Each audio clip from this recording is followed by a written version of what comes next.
Auzubillahiminash-shaytanir-rajim. Bismillahir-rahmanir-rahim. Assalamu alaikum, my dear students. Today is 13th September 2020. This is Sadia Kuyum back again, your history teacher in Government High School Hanga with today's lecture. As you know, we are discussing the chapter 6th, namely India at a glance. Today we will discuss its political and physical features. Now, next is understanding the political geography of India. As of now, you have 29 states that exist in India. The recent is that in 2000 that you had three major states that broke up. That was Chhattisgarh from Madhya Pradesh, then you had Jharkhand from Bihar, and finally you have Uttarakhand from UP. So these were three major states that separated in 2000, my dear students. You have also 7 UTs that have been there from the time of independence. Rajasthan by area is the largest state and Goa by area is the smallest state. So this is the basic political idea for India. Now when we come forward to understand the physical divisions, there is something that you must not miss. There are broadly, I would say, 6 divisions. I could divide this into 6 major divisions. The first is the Himalayan belt. The second is the Great Indian Desert. Then you have the northern plains. You have the peninsular India. Then you have the coastal plains, and finally you have the island groups. These are the major divisions in which we can explain India. Let us talk about Himalayas. Himalayas is composed of two words, Him and Alyas. Him means snow, Alyas means home. So Himalayas means home to snow as it is expressed by the name. Himalayas further are divided into 3 major regions, namely the Great Himalayas, first, second, the Middle Himalayas, third, the Outer Himalayas. The Outer Himalayas are also known as Shivaliks. The Middle Himalayas are also known as Himachals, and the Greater Himalayas are also known as Himadri.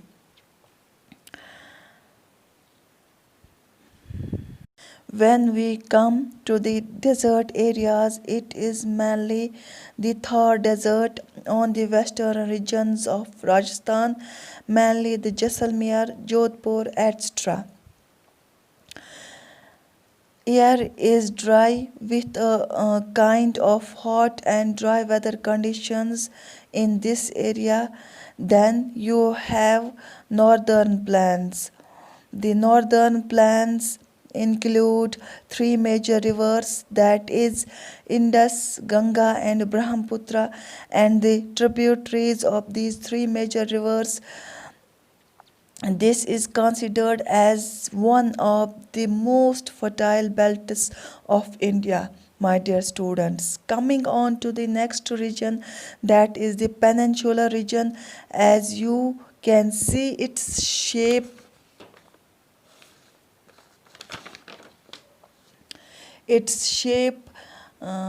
is triangular in nature.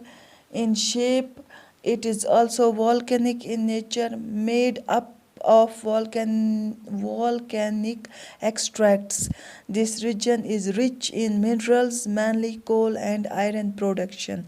Now, this is surrounded by Western Ghats on west and Eastern Ghats on east.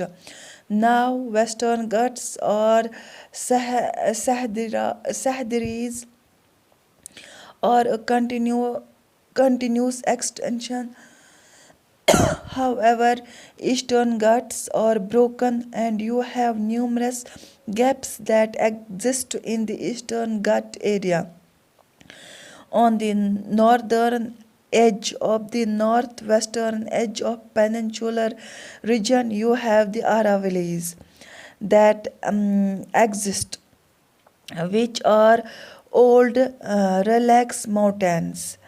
Relax means those mountains, they are a kind of that are degrading day by day or decreasing in height in simple terms.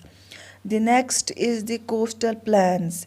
You have the western coastal plains and the eastern coastal plains. When I say western coastal plains, they are narrow. However, eastern coastal plains are broad.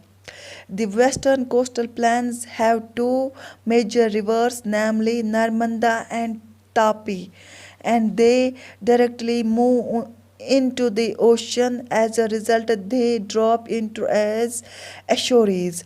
However, towards the east, you have few major rivers, namely Mahananda, Godavari, Krishna, and Kaveri, which flow towards the east, and all of these flow into the Bay of Bengal. Joining into the Bay of Bengal, they form a delta. So, all the rivers on the eastern coastal plains of India form a delta when they merge into the Bay of Bengal. However, towards the west, they merge as estuaries into the ocean area. This was the coastal plains, and lastly, you have the two island groups, that is the Lakshadweep island group and the Andaman and Nicobar island group. The Lakshadweep island group is mainly of coral origin. Most of it is uninhabited. Now, these corals are basically made up of small, tiny marine animals which are known as polyps. When these polyps die, they accumulate one over the other in form of coral uh, islands, which form coral islands or coral reefs, which we see. On the other hand, you have the Andaman and Nicobar Islands. The Andaman and Nicobar Islands lie to the southeast of the Indian mainland in the Bay of Bengal. These two groups of islands also form part of India.